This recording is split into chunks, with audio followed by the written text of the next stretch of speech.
আসসালামু আলাইকুম দর্শক, এই মুহূর্তে আমি এখন আছি বাবরি মসজিদ প্রাঙ্গণে। তো এখানে দুজন ইসলামিক বক্তাকে পেয়েছি যারা দক্ষিণ চব্বিশ পরগনা থেকে এসেছেন এই বাবরি মসজিদ প্রাঙ্গণে বাবরি মসজিদ দেখতে। সোশ্যাল মিডিয়ায় যথেষ্ট জনপ্রিয়তা আছে বক্তা মুস্তাক হাবিবি সাহেব ও বক্তা হাবিবুল্লাহ সাহেব। তো চলুন বাবরি মসজিদ প্রসঙ্গে এনাদের নিজস্ব মতামত কি বলছেন এই বিষয়ে চলুন আপনাদেরকে শোনাবো। আসসালামু আলাইকুম রহমতুল্লাহি বরকাতু। আমরা এসেছি দক্ষিণ চব্বিশ পরগনা এবং উত্তর চব্বিশ পরগনা বর্ডার এলাকা।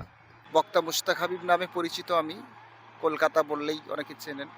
আসাম, ত্রিপুরা, বিশেষ করে মেঘালয়, বিভিন্ন রাজ্যে আমি মাহফিলে যাই। আজকে আমার উত্তরবঙ্গে মাহফিল ছিল আলহামদুলিল্লাহ।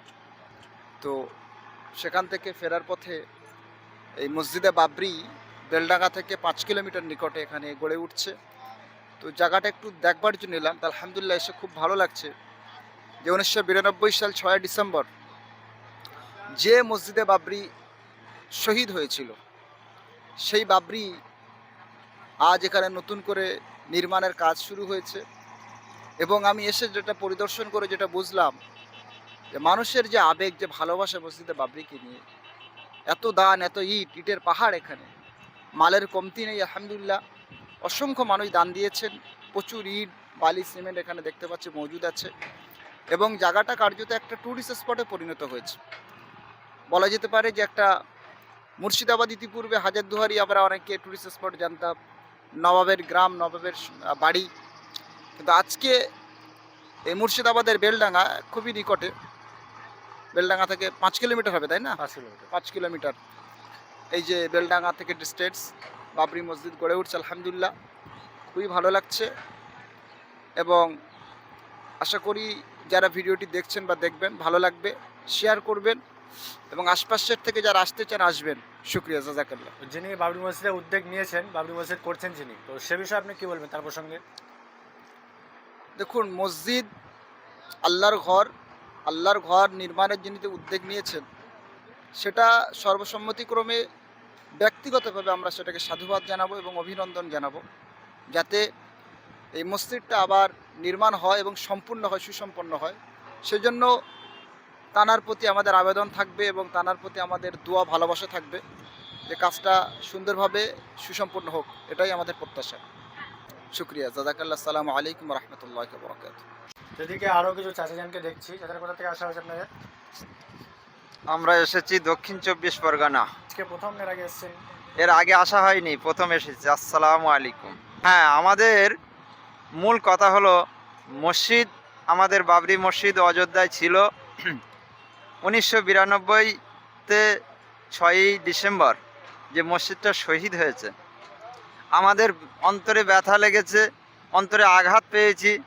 আজকের আমরা যখন মুর্শিদাবাদে একটা প্রোগ্রাম এসছিলাম, আমার ভাই এবং আমি, মোস্তাক হাবিব সাহেব এবং আমি বক্তা হাবিবুল্লাহ সাহেব, আমরা দুই ভাই প্রোগ্রাম করলাম। ওনার আব্বা হুজুর মাওলানা আব্দুল হামিদ সাহেব আমাদের সঙ্গে ছিলেন, উপস্থিত আছেন। এবং আমরা বেলডাঙ্গা থেকে 5 কিলোমিটার দূরে এই বাবরি মসজিদটা দেখে আমরা আজকের আমাদের জীবন ধন্য হলো, যে আমরা বড় খুশি হলাম যে এখানে মানুষের এত ভালোবাসা, এত আবেগ, এত মহব্বত, যে মহব্বতের কথা আপনাদের আমি ভাষায় বলে বোঝাতে পারবো না।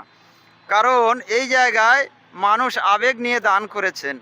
এখানে ইটের পাহাড় জমে গিয়েছে, একদিকে যেমন ইটের পাহাড়, অপর দিকে তেমন বালুর পাহাড়, আর একদিকে তেমন পাথর, অনেক স্টোন চিপের পাহাড় জমে গিয়েছে।